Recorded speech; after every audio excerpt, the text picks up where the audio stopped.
Nick Mead had always been a man who saw beauty in steel. Where others saw rusted war machines, he saw stories buried beneath armor plates, echoes of battles long past. From his small farm in Helmden, England, he ran a company called Tanks a Lot, a place where visitors could climb inside real military tanks, rev their engines, and feel the power of history rumbling beneath them. For Nick, it was never about the money, it was about keeping history alive.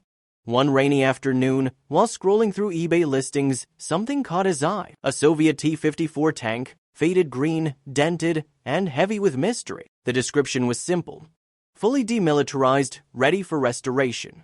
But to Nick, it was perfect, one more piece to add to his growing collection of armored legends. I saw the listing and thought it'd be perfect for our From Russia with Love driving experience, he later joked to the press. What he didn't know was that this click would soon lead to one of the strangest discoveries in British history. The seller, a 2-3-year-old named Joe Hughes, had posted the tank without thinking much of it.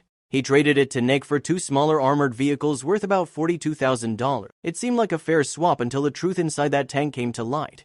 Nick and his mechanics started the usual inspection. Every track, bolt, and hatch was examined. Years of collecting had taught him that tanks sometimes hid more than spare parts. During wars and uprisings, these rolling fortresses had carried gold, weapons, even stolen art. Each one carried ghosts. The T-54 was no different. Its serial number traced back to Iraq's army under Saddam Hussein, a machine that had thundered across the deserts during the Iran-Iraq War. When Nick's team began restoring it, one of the fuel canisters felt wrong. It was sealed shut and far heavier than any empty tank should be.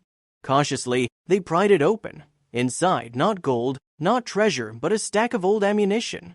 Dangerous, but not unusual. They reported it and carried on, half joking about finding buried treasure next. A few days later, they did. Another fuel pod on the opposite side was sealed even tighter, its weight almost impossible to move. 2 men used crowbars, cracking the metal casing just enough to reach inside. Nick stood close, camera rolling, just in case they stumbled onto something illegal or explosive.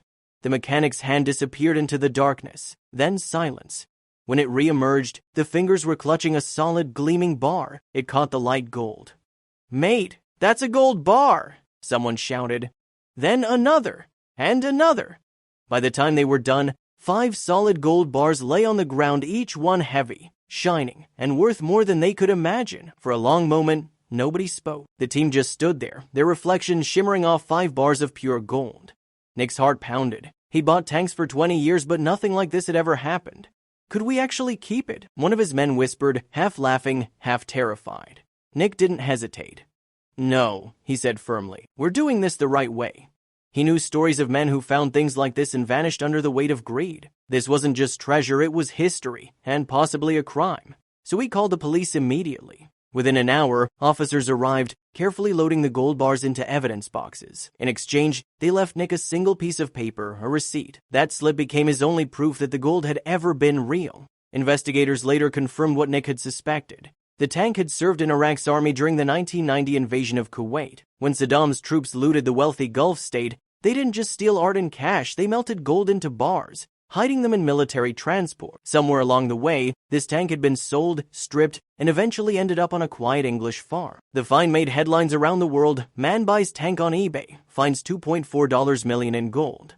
Reporters swarmed Nick's business, and Tanks a Lot suddenly became famous overnight. The police are still searching for the original owner. If no one comes forward, Nick may one day be entitled to a finder's reward. But whether he ever sees the gold again doesn't matter much to him.